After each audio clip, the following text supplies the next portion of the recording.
Another thing this film does really well is avoiding the Hollywood cliches that we've seen so many thousand times in films like this. Because sci-fi, as you guys know, is my favourite genre. I'm a sci-fi hound. And to see a film that kind of, it works up to the cliches, it like builds it up as if you know what's going to happen and then just takes it the other way. And I think that's fantastic because so many times, again, this bit's going to contain spoilers. I'm really sorry, but I can't really talk about it without spoiling it, sort of. So if you haven't seen it, switch off. But what it does really well, like I said, is building up to cliches and then reversing it. Like the security system / robot sort of thing, Gertie, played by Kevin Spacey, you think that's going to be another Hal type character because it is. It does show you throughout the kind of first act that Gertie is sort of pulling the wool over Sam's eyes, and you think, oh, he's going to be evil. It's going to go haywire, and you know, try and trap him in a microwave or something. But no, that's just not what it is. You know, Gertie ends up being a good character, and it's almost like this character loves Sam Bell, and which is weird considering the plot twists, but I'll try not to go into that. But you really kind of feel this connection between the two when Gertie says to Sam, you know, it's my job, my primary objective to keep you safe. And I think that's just fantastic because you expect Gertie to be evil and try and kill him and stuff like that, but he's not. He's there to look after him, and I thought that was really quite touching, but all the more impressive because it completely reverses the cliche. Like, you think you know where this film's fucking going, but you don't, and it's all the more fantastic for it. Another example of this is the jump scares that could have happened. Now, anyone who's seen my review of Drag Me to Hell, which obviously played with the formula of jump scares, will know that I think what's far more frightening than something jumping out at you is a lingering shot of something that shouldn't be there. And for instance, in Moon, there's a shot of a girl sat across the room from Sam Rockwell's character, and it doesn't make you jump. He just looks over and he sees her and he's kind of puzzled because he's alone and she shouldn't be there, obviously. And instead of being like, bah, you know, with the big music cue and shit to make you fill your shorts, it just kind of, the camera just lingers on her for a few seconds, and then it goes back to Sam Rockwell, who burns his hand and then he's distracted and she's gone. Now, I find that much more frightening than a jump scare because you see it through his eyes.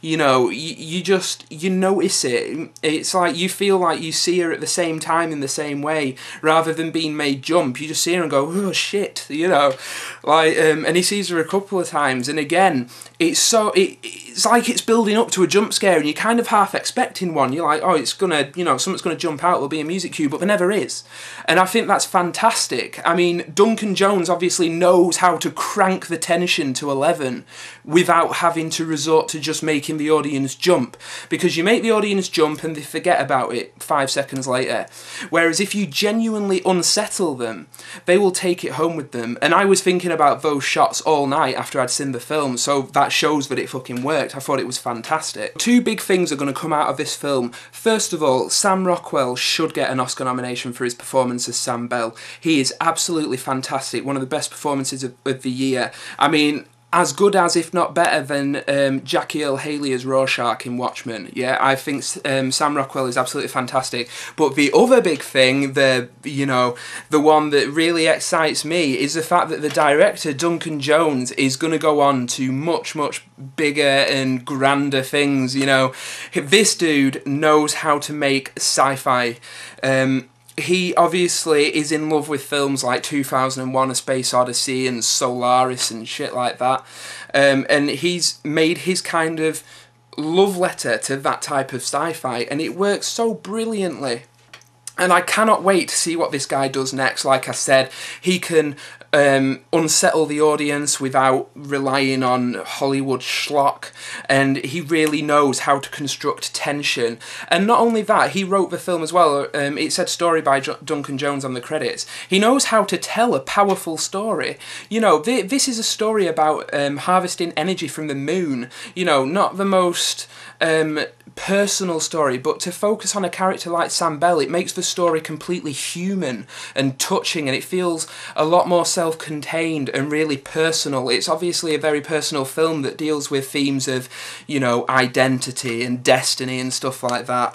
I can't really go into that without really spoiling the film, and I would hate to do that, because you need to go in, don't even watch the trailer, go into this film blind and you'll enjoy it a lot more. Not to say that you wouldn't enjoy it if you went in knowing all the plot twists, because it's just a brilliantly made film, like I said, with the use of models rather than CGI and the use of the absolutely beautiful music. But given the choice, I'd rather go in blind and discover it from the ground up. So it's a fantastic film by a fantastic new director, Duncan Jones, and I cannot wait to see what this guy does next. So if I had to give this film a rating, I would give it 4 stars, 4 big stars with glitter on. I think it's fantastic. You know, like I said, I'm a sci-fi hound. I love all types of sci-fi, from the Star Wars, Star Trek space opera, to the Alien, you know, the claustrophobic horror, to stuff like Sunshine and Solaris, the more thought-provoking slow burners, which is very much what Moon is.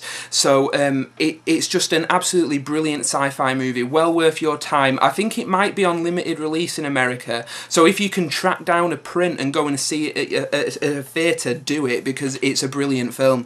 So like I said, 4 stars from me. I hope you've enjoyed this review and found it quite informative, and I hope I've convinced you to go and watch it, because after the director Duncan Jones was good enough to reply to me on Twitter, I'm going to plug this film until the cows come home, because it's fucking fantastic. So definitely go and see it if you can track it down. Alright, well, like I said, I hope you've enjoyed this review. This is CivilianSnowman signing out. I'll see you later. Bye.